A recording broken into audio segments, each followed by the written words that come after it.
My mother was terminally ill and spent her last few days in a hospital bed. I would work throughout the week as usual, but over the weekend I would stay with her, day and night. It became a routine, and the nurse in charge of my mother would leave a pillow and blanket ready for me before I arrive. Claire was her name. She was the only real company I had left. I distanced myself from the outside world. The hospital and work were all I knew. When my mother lost her ability to speak, Claire was the only voice I heard since.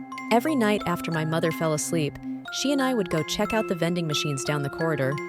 The lights in the hospital were faulty. They flickered on and off. Some lights just gave out, leaving many hallways in the dark. Must have been around midnight when Claire and I returned to the vending machines. Mother had fallen asleep earlier than usual. We chatted for some time, catching up on each other's week. Cracked a few jokes. Then a cry interrupted our conversation. It came from where the hospital kept the newborns. Claire, being her job and all, went to go check on them. Me, who had nothing to do, followed her. She entered the room first, but before I could step inside, she screamed. I quickly darted into the room to find her frozen in place as she stared at the far corner. I glanced over to what she was looking at. A thin, bony creature laid before us. It was supporting itself on all fours, its arms twice the length of its legs.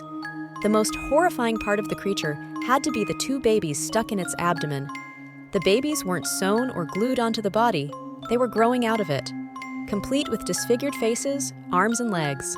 We quickly realized that the cry we heard didn't come from the newborns, but from those things in the creature's body. We realized this because every newborn in the room was chewed up and crushed like half-eaten steak. One of them was currently in the creature's grasp, who was feeding the newborn's corpse to its children. It stopped and turned over to us. I grabbed Claire and dragged her out of the room, locking the door. As we ran down the hall, we saw the creature jumping across the room through the window. It burst through the door and chased us down the corridor. We zigzagged through various dark halls until we lost sight of it. I ordered Claire to leave and call for help, but she refused, asking why in my right mind would I stay here with that thing. I told her I couldn't leave my mother alone with it. Claire agreed, telling me she would stay too, no matter what I said. Unable to change her mind, we quietly snuck back into my mother's room.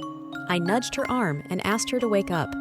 Shaking her arm harder every time I said her name, she lied there unresponsive. I looked to the machine that has been silent probably long before we entered the room. My mother was dead. After a good while, Claire convinced me to get up so we could leave at once. On the way out, we never ran into that creature again. The police showed up right when we made our exit. Apparently, the creature attacked more people on its way out. Officers didn't know what to make of the stories they were told of a giant monster that ate children. I gave my mother a funeral, of course. Only some relatives and family friends showed up, left almost as soon as the priest did. Me and Claire stayed back and watched over my mother's grave. About a month or two later, we went back to the now abandoned hospital. Claire insisted we go check it out for clues against my better judgment. The reason for her curiosity was that the hospital told the police their surveillance cameras were faulty, and thus were unable to record the monster people spoke of. She said the cameras worked just fine. We searched the place, wary of the creature lurking around. Didn't find much except for a classified document on a certain patient described as neither human nor animal. The papers following it contained ripped-out pages bearing strange symbols.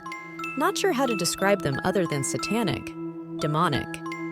You know, in my very little time working here, I never saw any prayer room, Claire said.